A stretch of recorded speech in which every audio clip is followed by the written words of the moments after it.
জানেন কে এই হরিচাঁদ ঠাকুর?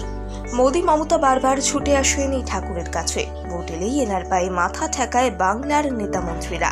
কেমন আছে হরিচাঁদ ঠাকুরের কাছে? এনার মাহাত্ম্যটাই বা কি? দেখুন, হরিচাঁদ ঠাকুরের কথা বললে সবার প্রথমে আসবে মতুয়াদের কথা। হরিচাঁদ ঠাকুর থেকে এই মতুয়াদেরই প্রতীক মতুয়া সম্প্রদায়। মতুয়া শব্দের অর্থ মেতে থাকা বা মাতোয়ারা। পশ্চিমবঙ্গের বুকে সব থেকে আলোচিত একটি সম্প্রদায়, যাদের আরাধ্য দেবতা হরিচাঁদ ঠাকুর।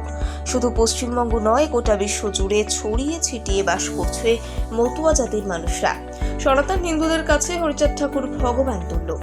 ভোট এলেই এই সম্প্রদায়কে নিয়ে চর্চা যেন বেড়ে চলে।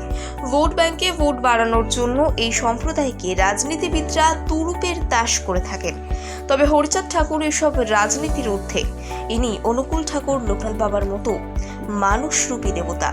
তবে এই দেবতা মানুষের মধ্যে নানান রকম কৌতূহল তৈরি হয়েছে।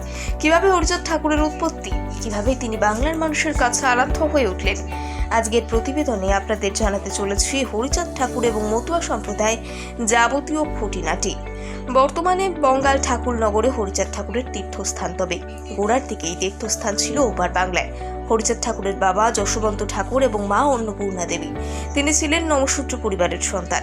হরিচাঁদ ঠাকুরের জন্ম ফরিদপুরে। ছোটবেলায় অনেকটা সময় ফরিদপুরে কাটালেও তার বাবার ভিটে নিয়ে সমস্যা দেখা দেওয়ায় অন্যত্র চলে যান। এরপর তিনি গোটা জীবন কাটান ওরাকান্দিতে। আজ হয়তো সকলেই ঠাকুরকে নিয়ে জয় জয়কার করেন, তবে এক সময় এই মানুষটাকেই সমাজের উচ্চ স্তরের মানুষের কাছে প্রতিনিয়ত লাঞ্ছনার শিকার হতে হয়েছে।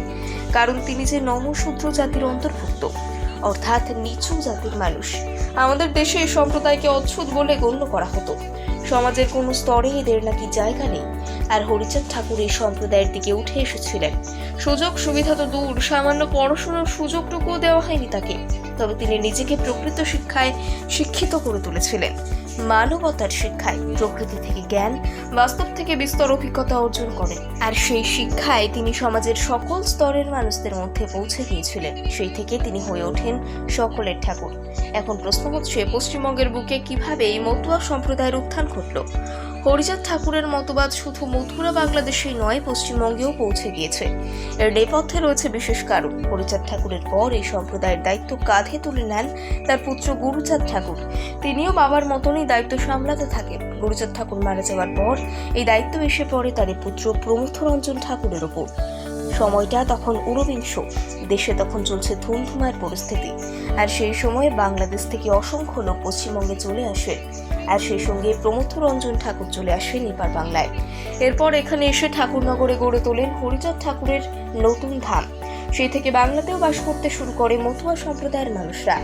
কিন্তু একসময় যে গুরুচাঁদ ঠাকুর তার এই ধর্ম কর্মে রাজনীতির জায়গা দিতেন না, সেই রাজনীতি ঢুকে গেছে ধর্মীয় স্থানে। তার কারণ আজ ঠাকুর পরিবারের সদস্যই রাজনীতির সঙ্গে যুক্ত, যার ফলে পীঠস্থান বঙ্গ রাজনীতির অনিন্দে কিছু রাজনৈতিক দলরাই চান হরিচাঁদ ঠাকুরের ভাবাদর্শে বিশ্বাসী মতুয়া সম্প্রদায়কে নিজেদের দলে টানতে।